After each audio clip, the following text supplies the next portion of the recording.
Após chegarem em segurança no castelo, o rei perguntava para Usato como estava indo o treinamento com Rose, e ele dizia que estava indo muito bem, e Rose ficava feliz. Usato ficava frustrado porque até em nível mental, Rose estava o treinando. Após isso, eles eram dispensados e no corredor Kazuki que aparecia e dizia que tinha ficado preocupado com eles.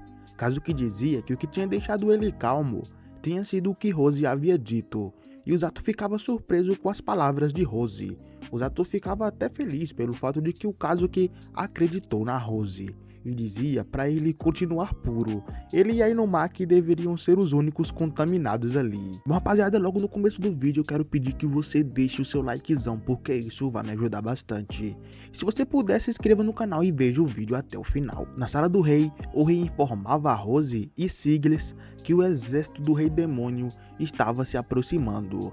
E não só isso, dessa vez eles não seriam subestimados.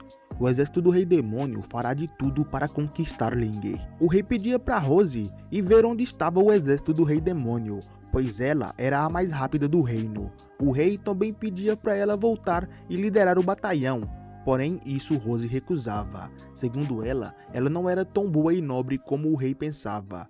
Porém, o rei dizia que ela era a única usuária de magia de cura a chegar em uma posição tão elevada. Ele não entendia o porquê dela se menosprezar tanto. Porém, ela dizia que não estava se menosprezando, estava apenas dizendo a verdade. Ele perguntava se ela ainda se sentia culpada, e ela dizia que sim. Rose dizia que a cicatriz em seu olho esquerdo nunca deixará ela esquecer seus homens morreram por culpa dela.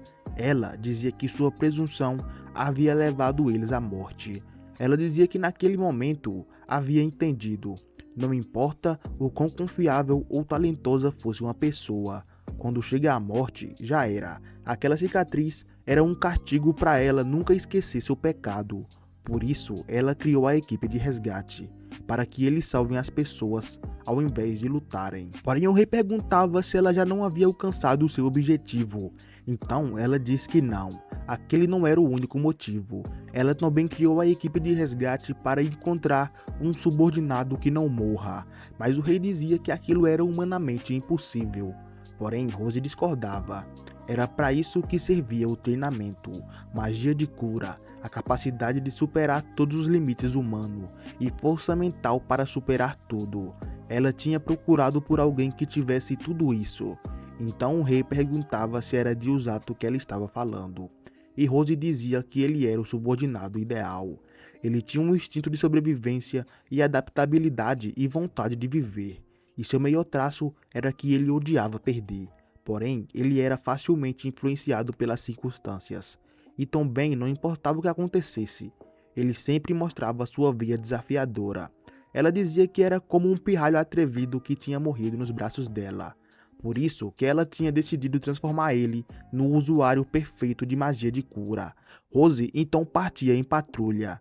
Ela deixava uma carta para Usato dizendo que não iriam treinar amanhã, e deixava o envelope para ele entregar em um endereço. O exército estava prestes a terminar uma ponte para terem acesso ao reino Liger. Porém, de repente, uma árvore era jogada e destruía a ponte. Eles não entendiam o que tinha acontecido. Porém, aquela era Rose. Imediatamente a comandante a reconhece e ela começa a voltar. Rose dizia que pretendia só observar, mas aquilo daria a eles um dia de vantagens. Então Usato ia até o endereço que Rose havia mandado. Chegando lá, era atendido por uma moça e ela imediatamente reconhecia que ele era um membro da equipe de resgate.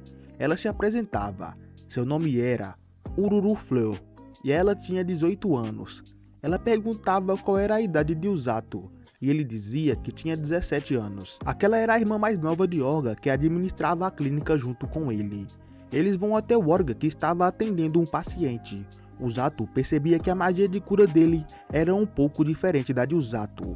Era mais intensa, a mana parecia mais fluida. O doutor terminava de atender o garoto e eles iam conversar. Usato entregava a carta para Orga, e Ururu perguntava como estavam os membros da equipe de resgate.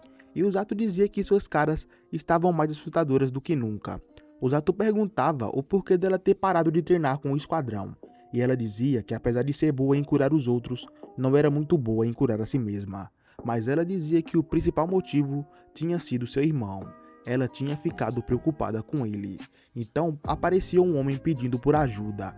Ele dizia que seu amigo havia caído do telhado e estava muito ferido. Não só isso, como ele também havia caído em cima de outras 2 pessoas. Olga chamava o Zato para ir junto com eles. Quando chegava lá, de início, o Zato se assustava porque era sua primeira vez que ele estava curando alguém, além de Kazuki e Inumaki. Porém, o Olga mandava ele se tranquilizar. Ele podia curar qualquer um, bastava ele acreditar. Então o Zato lembrava das palavras que Kazuki tinha dito para ele. Se até Rose acreditava nele, como ele poderia não acreditar? Então ele conseguia curar aquele homem. Olga então dizia que o Zato poderia ir ajudar na clínica sempre que ele tivesse tempo, e o Zato concordava em ajudar, porém ele ia embora. Olga então dizia para sua irmã que a carta que Rose havia mandado era avisando sobre a guerra. Quando estava voltando para casa, uma garotinha ia até o Zato e dizia que ele era o único que podia ver aquilo, então ele poderia mudar. Ela ia e mostrava a ele o futuro, e nele, Inumaki e Kazuki eram mortos na guerra pelo Cavaleiro Negro. Ela corria e dizia que ele teria que retribuir a ela por aquele favor. O Zato naquele momento ficava assustado e sem entender nada.